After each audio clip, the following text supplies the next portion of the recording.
Credit Grants would like to apologise for the delayed departure of the 808 to Reading. This is due to the fact that we have no platform. Probably time I built one then. Bloody typical. Gonna be late. I'll be glad when they privatise it.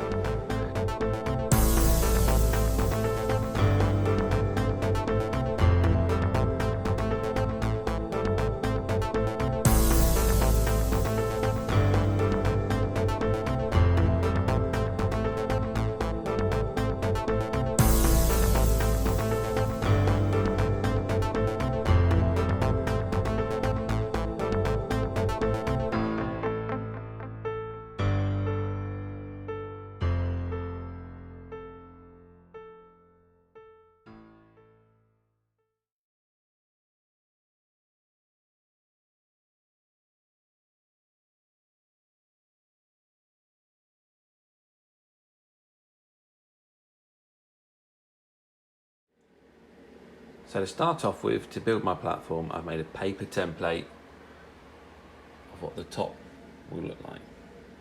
I'm then going to transfer it to this grey card and build the platform up from there.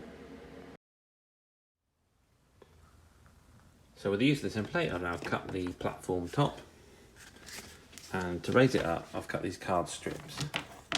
So they'll be making up the base, like so, in a similar fashion to a Metcalfe platform kit. The exterior strip, which will go along here, will be clad in embossed plastic card to represent brickwork. So that's the base all built up, all the strips in place. So let's get the platform in. So the platform's in, but when I push the dummy of the thumper across, it's a bit tight to the edge there. Better give that a trim. So I've retrimmed the platform, and this time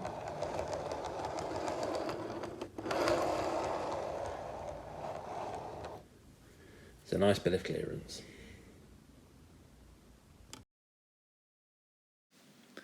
For some reason, the sound had become corrupted on the filming, and so I'll narrate you through the next part of the build.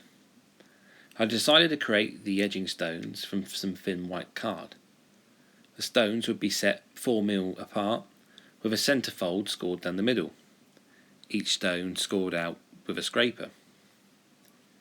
However, the small width of the card would present issues with folding.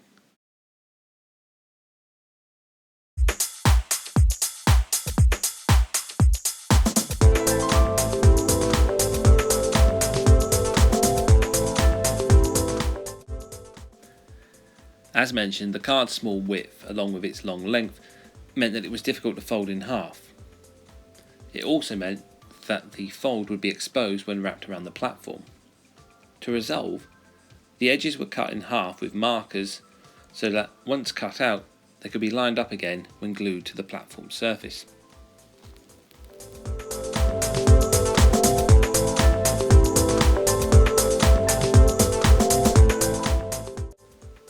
So as you can see, I have cut the strips in half. The thicker half will go on the top and the thinner half on the side of the platform. And then I've marked them to align them up with the correct score line for each paving slab.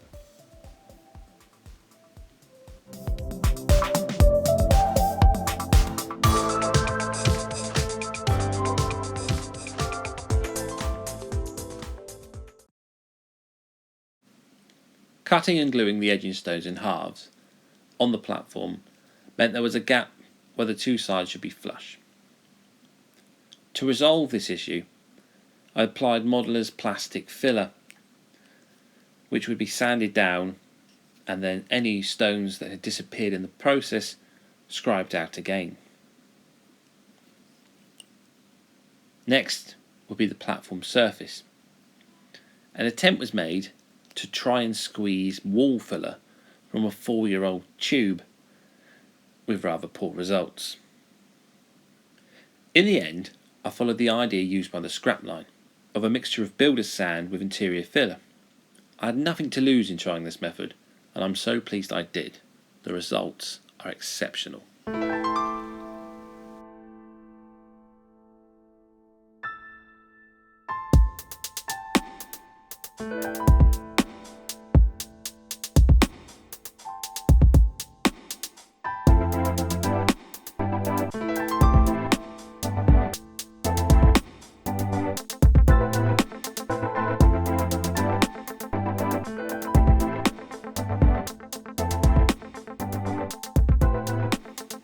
At first, the fill and platform surface looked like nothing more than a tainted brown cake icing. I let the filler set and moved on to the next task. The platform sides would be brick. A sheet of southeastern fine cast embossed plastic card was used to represent the Flemish bond walls of the platform.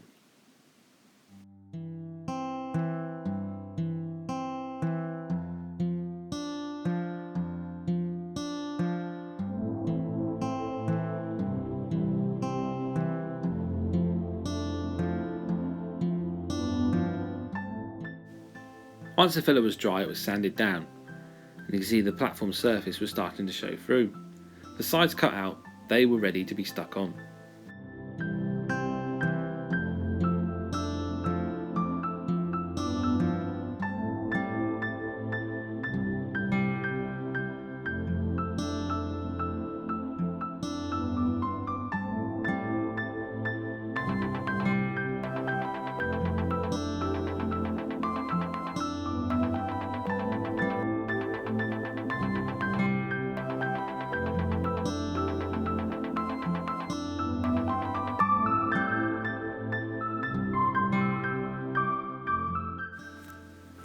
Dulux Rocket Card Glue was applied.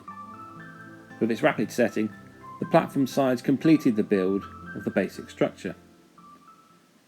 Next, an even coat of Humbrol Grey Primer was applied, and already the texture the builder's sand had given the rubbed down polyfiller was showing to great effect.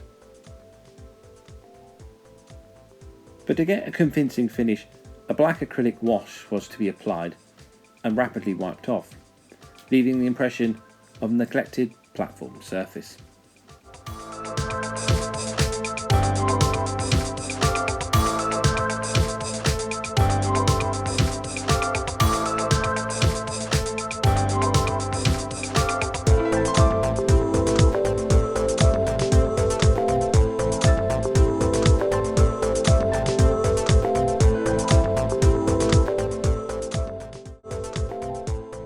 The advantage of the acrylic paint is its quick drying time.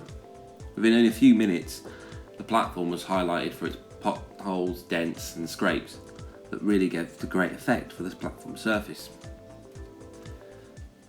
I had overestimated the amount of paint required, and so used the opportunity to seal the bottom of the station platform to prevent any water that would leak underneath when it came to balancing from distorting the shape.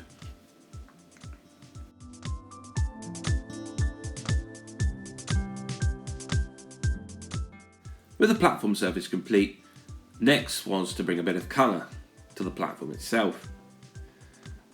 I'd apply a MIG light red primer base on top of the Humbrol Grey primer. This was to then be covered with Life Colour's rough light brown, which would be washed over the top of the embossed brick, and the capillary action allowing the paint to sit into the mortar lines to highlight when it's dried.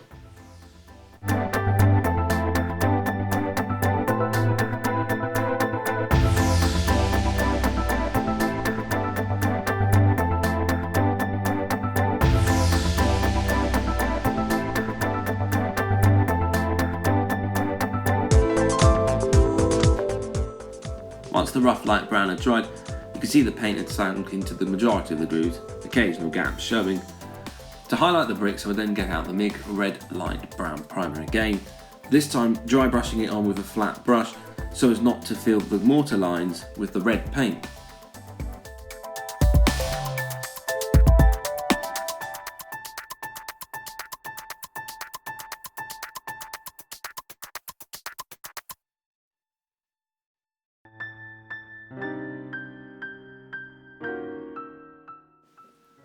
Once the red light primer had dried, I was going to apply MIG's Earth Brown to highlight and vary the tone of the bricks.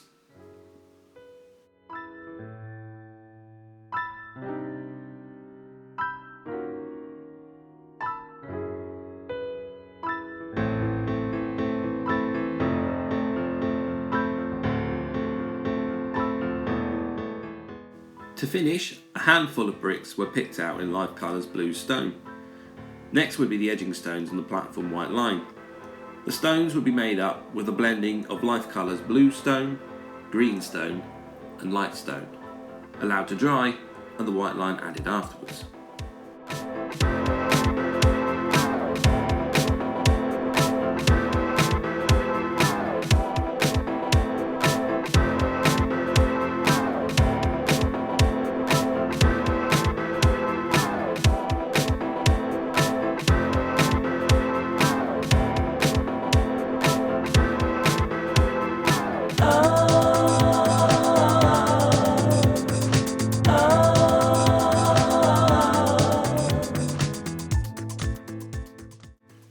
The stones were given 24 hours to cure, so that I could move into the next task of adding the white line. On their own, the stones were nothing special, but it'd be the white line that would really highlight the platform edge.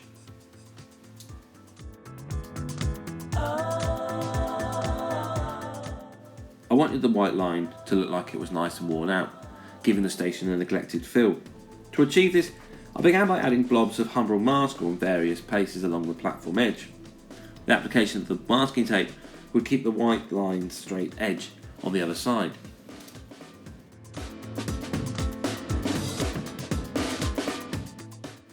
To make the white line look even more worn, I'd use rough light grey so that the line wasn't a pure white. I'd apply with a brush and sponge just to add to the effect that this line was very well worn.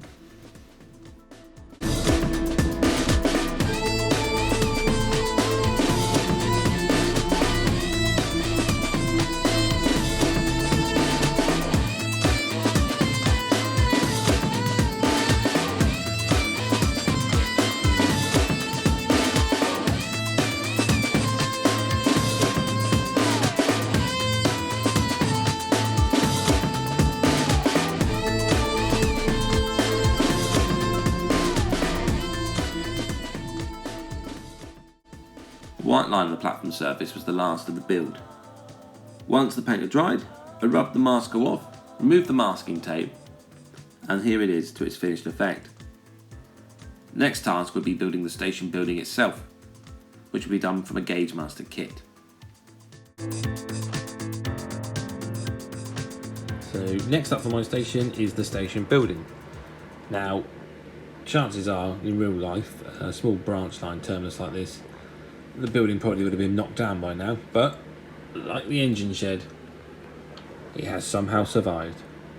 So this is the Gauge Master Structures Mortimer GWR station, which is based on the real structure. I think it's on the Reading to Basingstoke line. So look at the kit.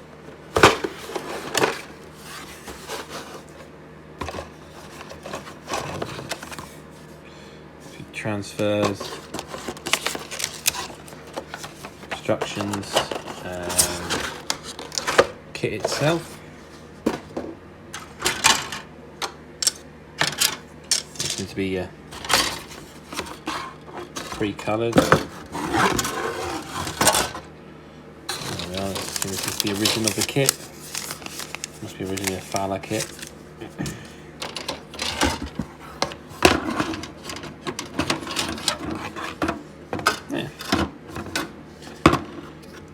Few fiddly bits on there, but otherwise seems decent enough. So let's start building a station.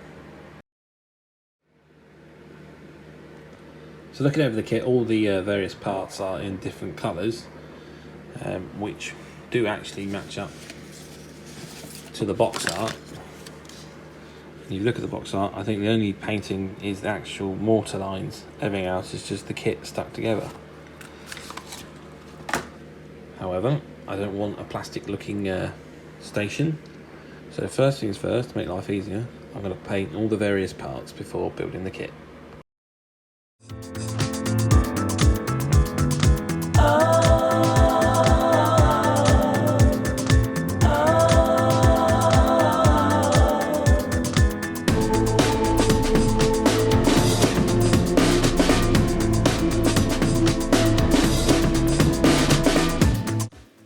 basing my model on photos of Mortimer Station and thought I'd start off with a reddish stone to try and represent the terracotta roof.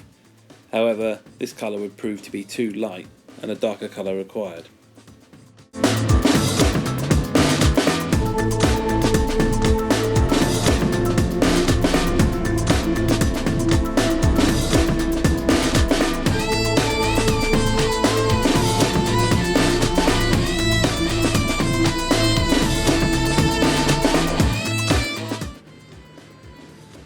Now given the station furniture 2 coats of red. I started with Humbrol Matte 60 and I've since moved on to Humbrol 238 Red Arrow Red. But red is a nightmare for colouring anything. As you can see, it's just very wispy. So I'm now going to give it a coat of Phoenix Precision Network Southeast Red, and hopefully that'll cover it this time.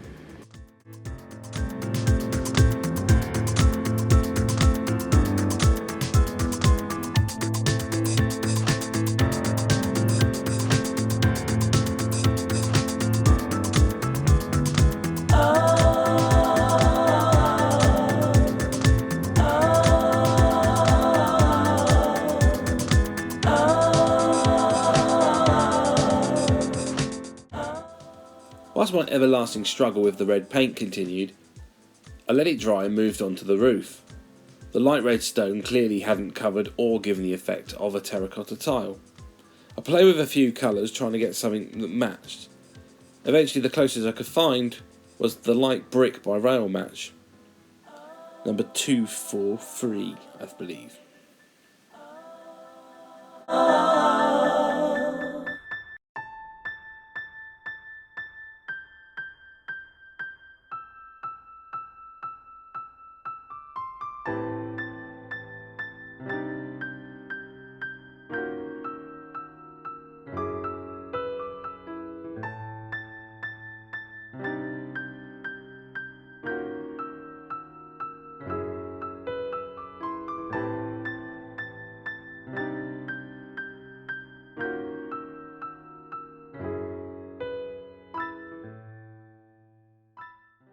The final result being a much closer resemblance of the roof I was going for. With the roof painted, the next task will be the walls. The walls of Mortimer Station are of 2 different colour. There's the red brick traditionally used by the Great Western, and then this, which is more of a Cotswold stone colour. To achieve, I was going to use the light stone, dark sandstone and the reddish stone in a blend that would hopefully give the look I was after. I was also going to use a dab of the light leather cold shade 1 and 2 just to vary the tone.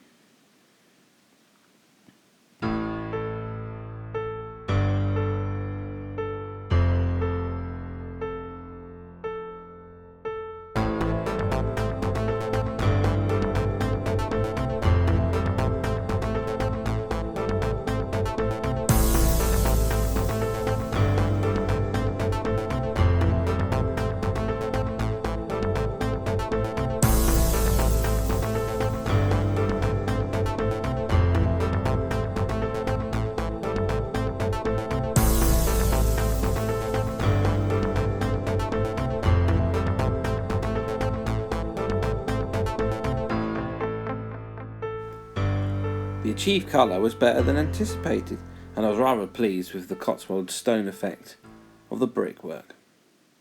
Next would be the red brickwork. This would be knocked up in a similar fashion to done with a signal box. 4 parts of the Gloss 18 Humbrol orange, with 1 part 62 Humbrol leather. Mixed together, brushed on top of the brick, it will then be weathered to give a more realistic look.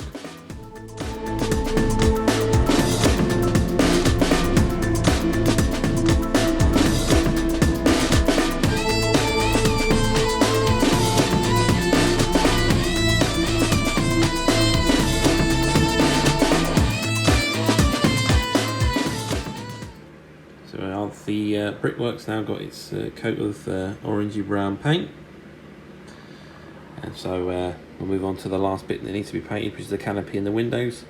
I'll just give that a nice coat of white, and then we can move on to the bits.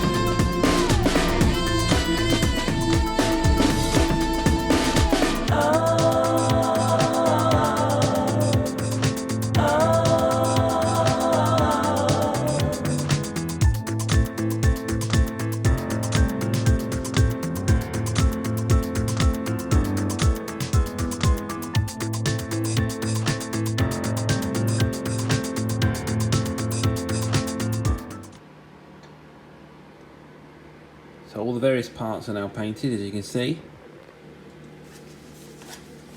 I've looked for the instructions, and it is a rather basic build. So, without further ado,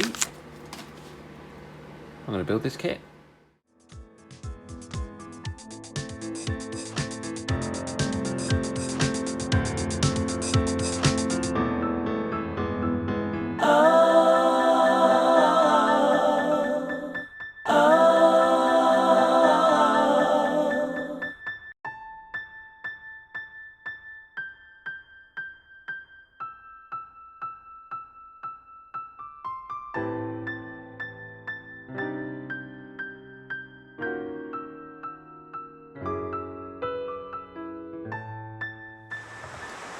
Now when building this kit, if you are building this kit, something to take note of is most of these brick parts obviously go in flush like this, but here you can see this exposed edge at the moment takes this part, so it's 0326 at the top and 0325 at the bottom, and if you look carefully, I don't know if the camera can pick it up, you see there's a beveled edge there. So when it comes to this part, you've got a 90-degree angle on that end, and I don't think the camera can quite pick it up, but a 45-degree on the other. So obviously just pay attention to what way around you're going to stick it in when assembling the kit. So I've now built the 4 walls. I've not added the glazing as the instruction says because I want to continue painting and weathering the walls, and I don't want to mark the glazing up with the paint, so I'm going to leave that till last. I've also modelled the doors open, so this will be at the back of the station. It's the entrance with just one of the doors where it's open, and then here's out onto the platform with the 2 modelled open. So now they're all together, let's stick all 4 and make a building.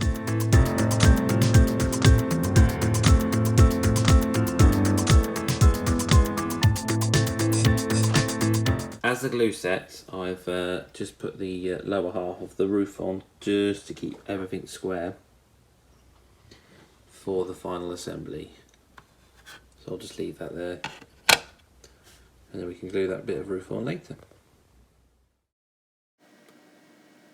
Once the brickwork dried, I decided to pick out a few of the individual bricks with various colours. I've used blue stone, rail matches light brick and dark brick, and then Humbrol 62 leather. I've done this all around the building. Although it's a bit bright and bold at the moment, once we move on to the mortar, this should weather it down. So I'll just show you how I do the mortar. I'm not saying this is the right way, but this is the way I do it.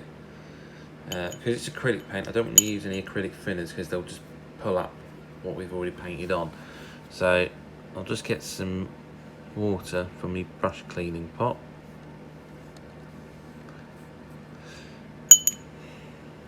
Just brush it over the brickwork.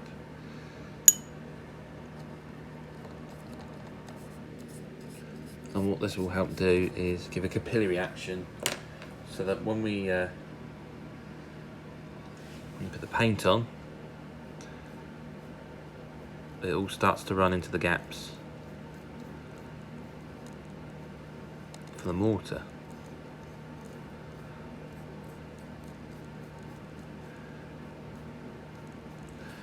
Like so. And if the paint's looking a bit too heavy, I'll just get a cotton bud and just wipe off any excess very carefully. You don't want to absorb what's already gone into the mortar lines.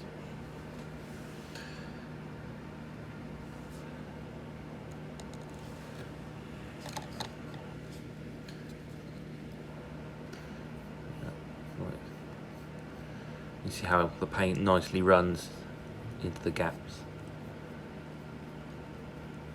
And at the same time, because I'm using a stone colour, it's live colours like stone, it's also toning down the brick, so that bright orange leather mix that I made up now is now looking more realistic.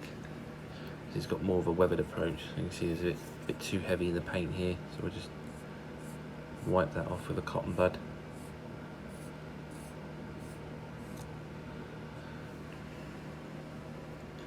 And there you go, you can see the difference between the walls. Air bubble there. All on the go. There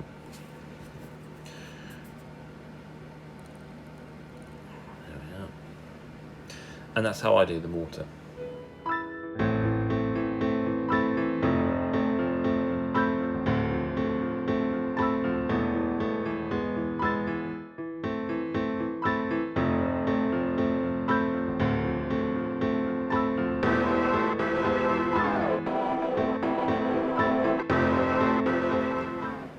Now, just as I was painting this off camera, I found another method that works quite well for doing the mortar.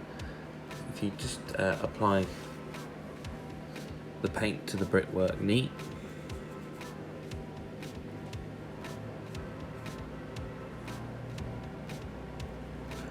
covering it all over.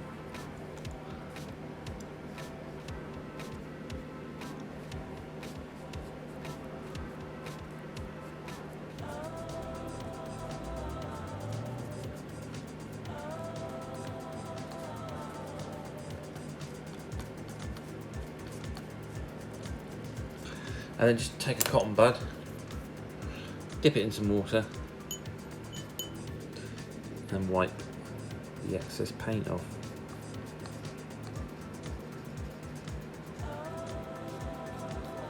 There's a bit too much paint, just a bit of kitchen roll can also do the job.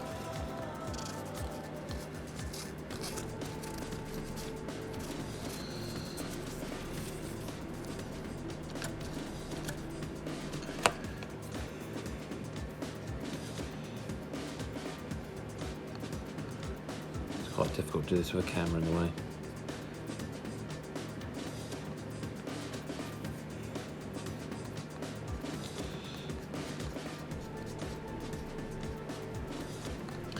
And there you go, that's another method. I'll have to clean that corner, I can't see it from the angle I'm seeing at the moment.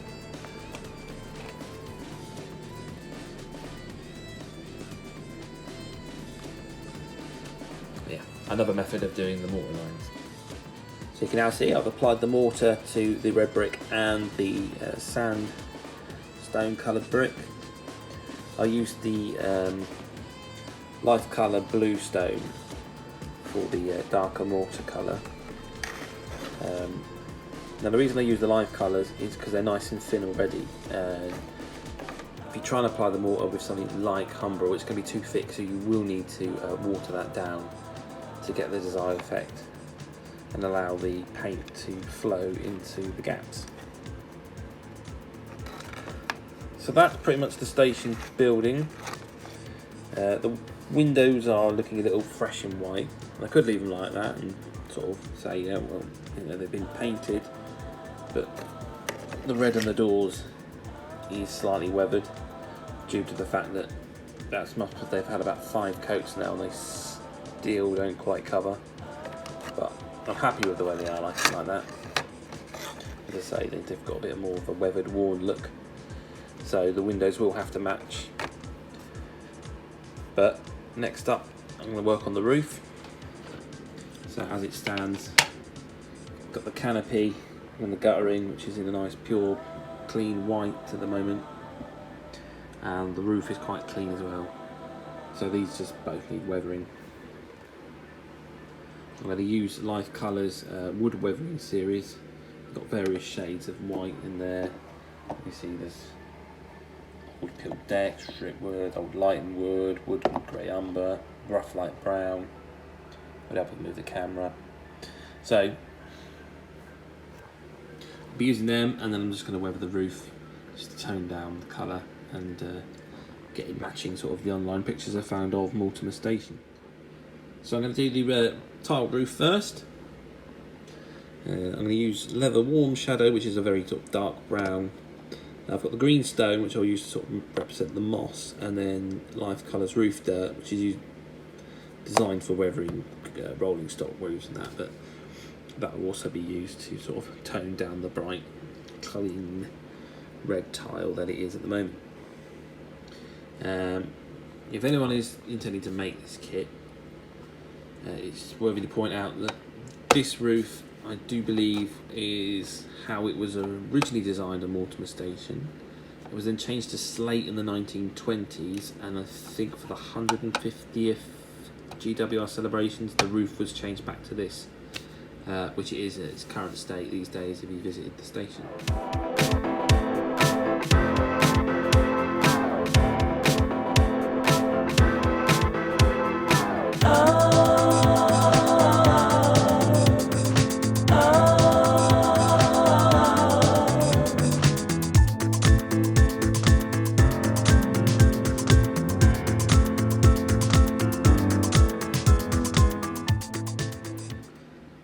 The roof's now weathered. I've just used a blend of the three colours, as you can see in the previous shot, where I've just streaked them down the tiles and then blended them in and then wiped off with a kitchen towel, just to give the roof sort of a warm weathered effect. And you see the green sort of work quite well.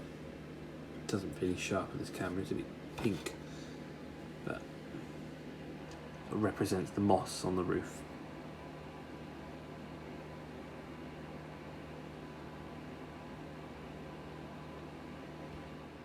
So I'm going to move on to the canopy now. You see I've got the 6 various colours from the weathered wood set, and you see they're all sort of various shades of white, sort of creamy off colours. So I'm going to use a blend of these shades to weather this nice white clean canopy.